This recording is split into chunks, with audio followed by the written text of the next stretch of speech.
Hello, welcome to అండి రాణి వంటలు. ఈరోజు మనము తోటకూర పాలకూర వేసి కర్రీ చేసుకోబోతున్నామండి.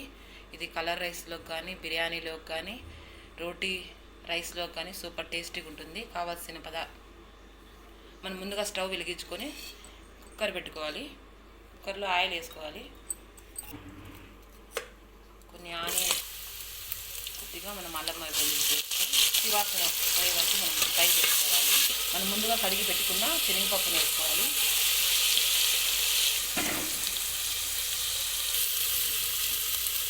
పచ్చిమిర్చి కొన్ని, టమాటాలు కొన్ని,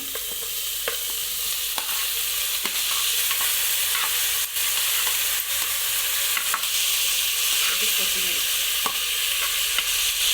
కొద్ది పసుపు పొడి, కొద్దిగా చిన్న నిమ్మ సైజ్ అంతా చింతపండు, సాల్ట్, కొద్దిగా ధనియాల పౌడర్,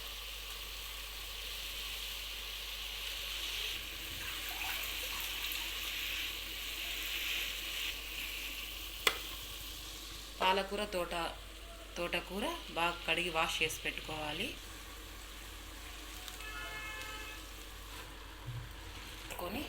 మనము కుక్కర్ మూత తగ్గించుకొని 3 విజిల్స్ వచ్చే వరకు పెట్టుకోవాలి.